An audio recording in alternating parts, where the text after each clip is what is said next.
This is In the Loop. I'm Christian Bryant. I see our Monday shows as a good way to set the tone. So if it goes off the rails today, you know what to expect for the rest of the week. Here's what we got for y'all.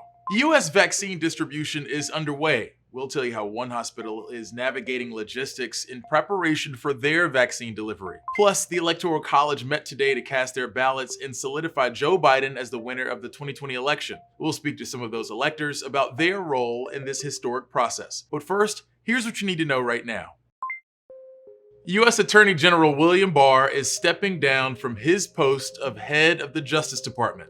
Because it's still the Trump era, the country learned this news via the president's personal Twitter account tonight, with a pair of tweets announcing the Attorney General would step down to spend Christmas with his family. This comes as the book is all but closed on any real legal challenge to overturn election results, something Bill Barr had sort of kept his distance from. President Trump said Barr's deputy, Jeff Rosen, will step in as acting Attorney General.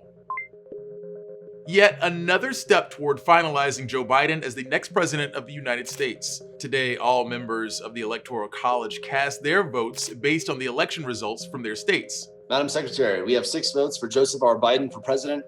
The electors of the Commonwealth of Pennsylvania have cast 20 votes for the Honorable Joseph R. Biden. I am pleased to announce that Joseph R. Biden has received 16 votes for President of the United States.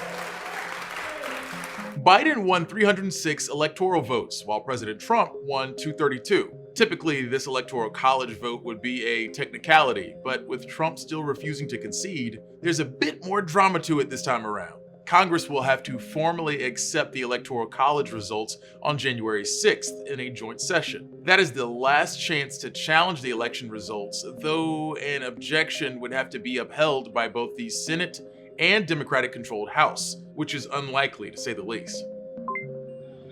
Despite recounts and officials swearing by the results of the presidential race, some Americans stand by the president's claims. Over the weekend, Trump supporters took to the streets of D.C. to protest his loss near the Black Lives Matter plaza. At one point, Trump supporters removed and burned a Black Lives Matter flag from one of the oldest black churches in D.C. As tensions escalated further, at least 4 people were stabbed and more than 30 arrested. Government agencies have discovered a months-long cybersecurity attack against the United States government from what looks to be Russian hackers. The Department of Homeland Security's cybersecurity team issued a rare emergency directive ordering agencies to shut down software called SolarWinds Orion. Investigators say that is how the hackers got in. The software is used by multiple government agencies in the US and Fortune 500 companies around the world. We know the Treasury and Commerce departments were hacked. Officials are still trying to determine the full scope of what they had access to. SolarWinds traced the hack back to spring of this year, meaning hackers were likely in government systems undetected for months. At the beginning of this year, I didn't know the most exciting thing for me in 2020 would be vaccine distribution, but here we are celebrating a medical milestone. According to the Health and Human Services, 145 sites across the US received the first shipments of the Pfizer and BioNTech COVID-19 vaccine today. High-risk healthcare workers are expected to be given priority, with the rest of healthcare workers following. Nursing home residents are expected to start getting the vaccine next week. According to the Secretary of Health and Human Services, the cost will be completely covered. This is the fastest we've ever seen this kind of mass vaccine manufactured and distributed. The previous record, 4 years for the mumps vaccine. Not to be too cliche, but we're not out of the woods yet. Newsy's Lindsay Thies spoke to staff at one hospital expecting doses tomorrow about how they're preparing to inoculate people against this deadly virus. They've arrived from the Midwest to the South to the East. The first vaccines are in arms. By the end of this week, nearly 3 million Pfizer vaccine doses are expected to be shipped in the fight against COVID-19. Here in the West, these first vaccinations in Colorado are among the nearly 48,000 doses expected in the state this week. But the process from here isn't as simple as off the delivery truck and into a shot in the arm. 425 hospitals are preparing for their rounds of vaccines expected Tuesday. The vaccines are kept super cold, so they need to be thawed, repurposed with saline, and put into shot form. There's a lot of process that goes into this. There's a lot of handoffs that happen, a lot of regulatory requirements that are part of this, a lot of documentation and standards, as well as we need to identify who really needs to have it, number one priority. At Swedish Medical Center outside Denver, months of preparation has led up to this week. We have spent the last week and a half rounding on all of our units, sharing information and just polling everyone anecdotally, and hands are shooting up. They're ready for the vaccine. Vaccinating healthcare workers will have to happen in stages. Just here, they have 1,000 workers to vaccinate. So, people who work in parts of the hospital deemed highest risk are at the front of the line. Individuals in the ER, they're caring for patients who have yet to be triaged or diagnosed. And then we have our COVID units where these COVID patients are being taken care of, and there are several individuals across the facility that go into those units to care for those patients as well. So those that have the highest amount of exposure to COVID. It's a reminder that vaccines will take a while. Swedish's COO thinks that if Moderna's COVID vaccine gets emergency approval, it will still take until the end of December for all of their hospitals' frontline staff to get a vaccine.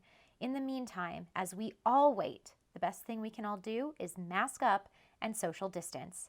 Lindsay Thies, Newsy, Denver. You want to know how we pay our bills? I'll show you right now.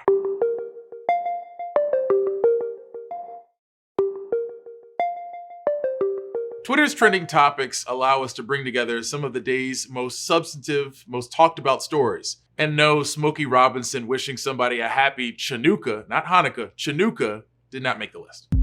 Folks online could not stop talking about Sandra Lindsay, a nurse at Long Island Jewish Medical Center in Queens, New York, and one of the first healthcare workers to receive the coronavirus vaccine. This video of Lindsay got a lot of attention because a black woman was one of the first to receive the vaccine, and another black woman administered it. The symbolism is pretty profound, and here's why. The black community was hit particularly hard by COVID-19. 7 out of 10 black people know someone who has been hospitalized or died from COVID. Skepticism also runs high among black Americans. In a poll conducted at the end of November, only 42% said they would take a vaccine if it were immediately available, the lowest vaccine confidence of any racial or ethnic group surveyed. Some of that distrust could likely be rooted in history. For example, the Tuskegee syphilis study. That's the study where black farmers in Alabama who had syphilis were not treated so that government health officials could study the long-term effects of syphilis on black bodies. Lindsay made clear why she thought it was important to volunteer. I want to instill public confidence that the vaccine is safe.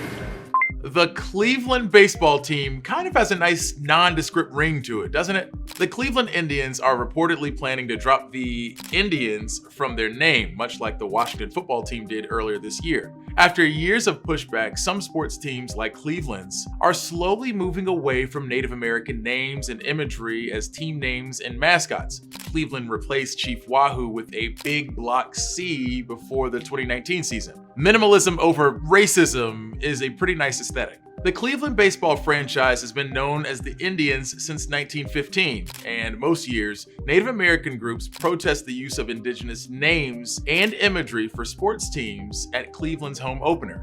Cleveland may keep the Indians' name and uniform for the 2021 season, then make a permanent change by 2022. The club has said that Cleveland's original name was chosen to honor Louis Sockalexis, a member of the Penobscot Nation and former player for the Cleveland Spiders, a major league club in the 19th century. Some have suggested actually honoring Sockalexis in a non-offensive way by going with the Cleveland Spiders for their replacement name. Would absolutely love to see a giant goofy spider in the stands. Sorry, arachnophobes. What do The Dark Knight and Shrek have in common? Asses. Aside from that, both of these movies are a part of this year's National Film Registry's inductees. The Library of Congress has been adding 25 movies to its registry every year since 1988. The movies are said to be chosen based on cultural, historic, or aesthetic importance to the nation's film heritage. This year, those were movies like The Hurt Locker, Grease, and The Joy Luck Club. This year's movies also broke records. It's the most diverse group ever and includes a record-setting number of movies directed by women and filmmakers of color. Lastly, if one thing went right this year, it's that Shrek can officially be considered a national treasure. Quick voting lesson. Our votes don't directly go to the presidential candidate of our choosing. When we cast our ballots, we're casting it for the electors of that candidate. And today's the day when those electors get to work. The 538 electors who make up the Electoral College met today to cast their ballots for president, a process that doesn't always go as expected. National reporter Maya Rodriguez spoke to 2 electors about their experience in this historic process. After millions upon millions of Americans cast their ballots on Election Day, the final vote for president that really counts comes down to 538 people who make up the Electoral College. Marla Blunt Carter is one of them.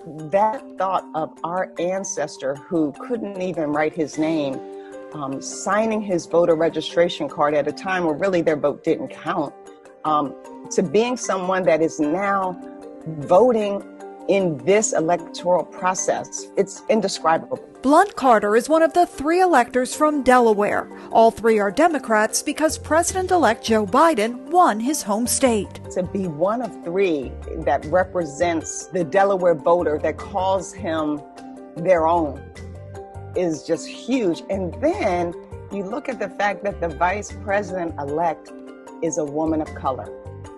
That is doubly amazing for me. While she was selected by Delaware Democratic Party officials to be an elector, in other states, you have to run for the privilege. So in our long history as a country, there have been very few people that have actually served in this role. In North Carolina, Jonathan Fletcher ran at the Republican State Convention. He'll cast his vote for President Trump, who carried the state. It's kind of a lifelong dream. I joke that it's a short lifelong dream because I'm only 28, but it is a lifelong dream of mine. But the Electoral College and the popular vote don't always match up. It's happened 5 times in the country's history, twice in the 21st century, in 2000 and 2016.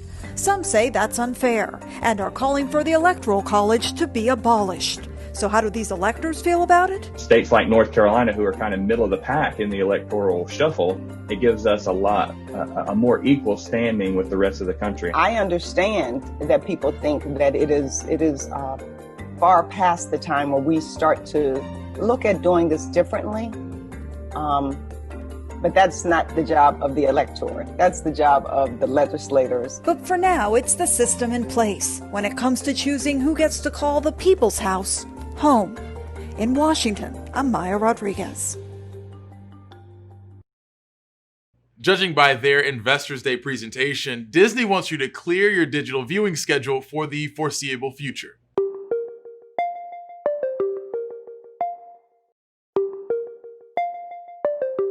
Disney offered up information on no less than like 1 million titles during their Disney Investor Day 2020, including a Mighty Ducks live-action series that'll likely have me quacking until it debuts next year. But aside from all the excitement about new shows and movies, Disney laid out their plan to go fully digital as a way to appeal to audiences and investors. Newsy's Casey Mendoza has more. Disney Plus has exceeded our wildest expectations, with 86.8 million subscribers as of December 2nd. The Walt Disney Company is delivering an important message to its investors. The pivot to digital is a lucrative gamble. The big focus right now was don't think of us as the theme parks, think of us as the innovative streaming media company. Even amid the pandemic, which resulted in 32,000 layoffs at Disney parks and the company's first annual loss in more than 40 years, the House of Mouse is building a safety net out of its robust slate of upcoming films and TV shows, as well as its streaming service, Disney+.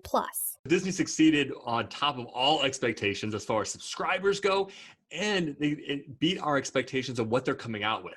For them to reach a 3-year goal of 90 million subscribers, to reach that within 13 months is phenomenal.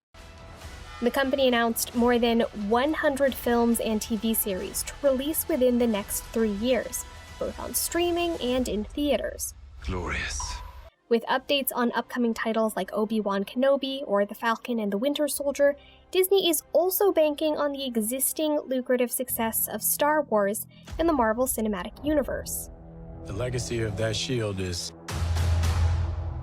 complicated. Beyond its well-known franchises, Disney is also capitalizing on the success of both Hulu and ESPN. Strengthening its sports platform, the company also announced it struck a $3 billion deal with the Southeastern Conference, moving all of the league's games onto its platform starting in 2024. Their expertise is in content and in taking brands and maximizing the value of those brands. And so I think investors will be very pleased. Casey Mendoza, Newsy, Chicago. If you haven't done so already, feel free to reach out to us on Twitter using the hashtag NewsyInTheLoop. Your feedback really helps us tweak the show to make it the most enjoyable and informative experience it could possibly be. And compliments don't hurt either, but it kind of makes my head...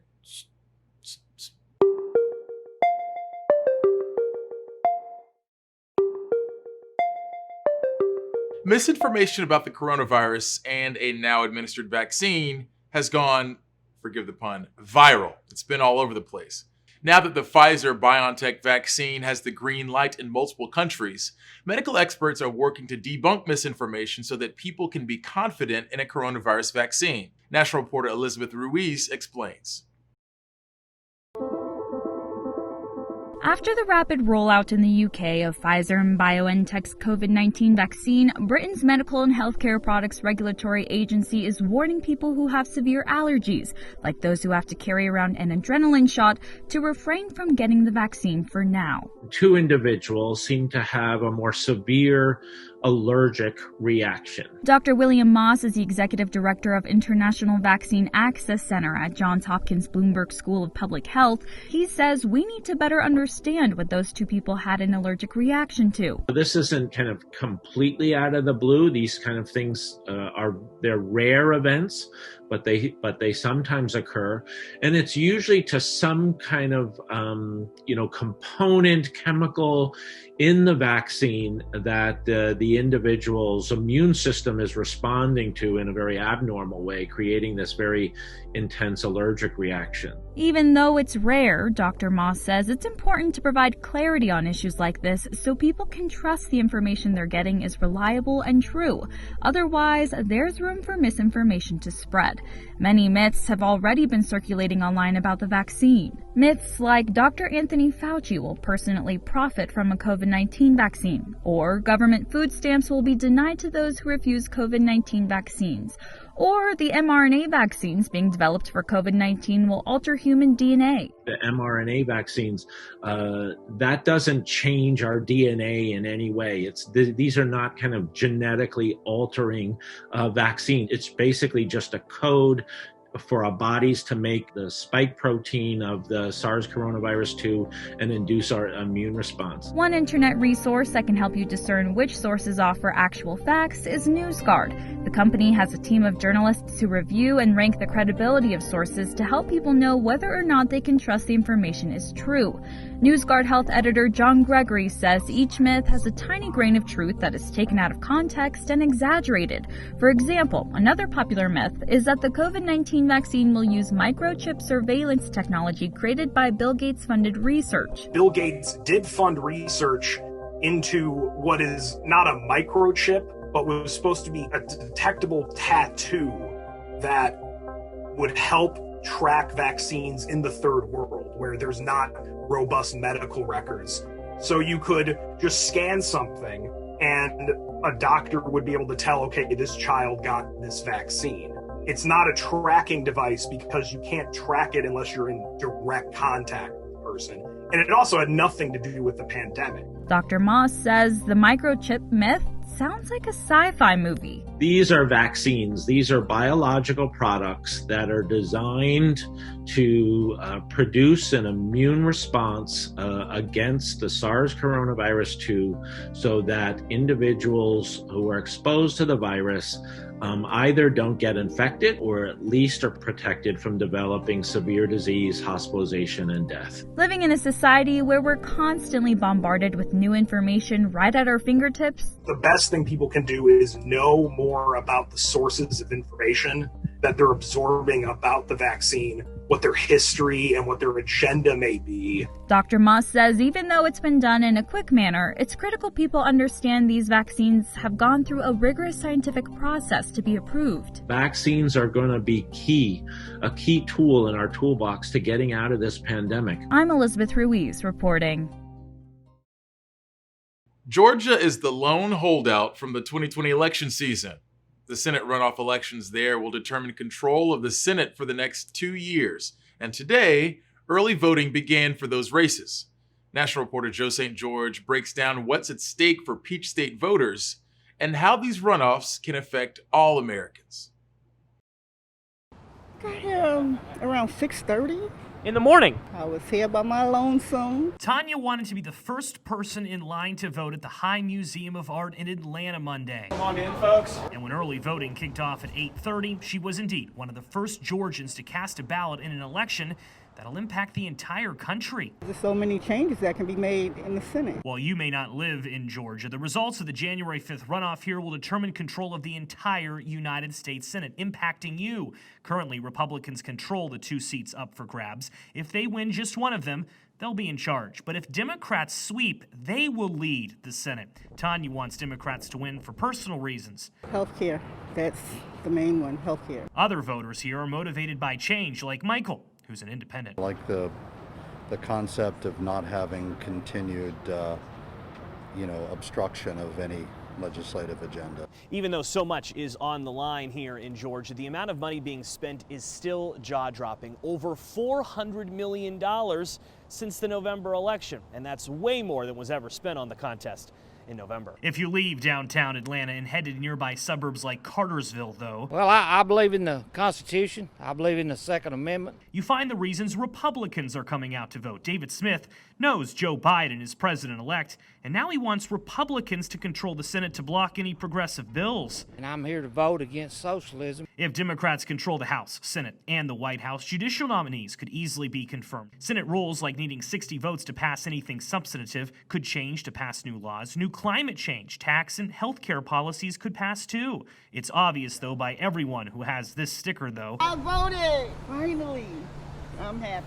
These Georgians are glad this 2020 election marathon for them at least is finished. I'm glad it's over. In Atlanta, I'm Joe St. George. That's it for us, gang. As always, thanks for watching. We'll be back with more in the loop tomorrow, same time, same place. Top stories from Newsy are headed your way right now.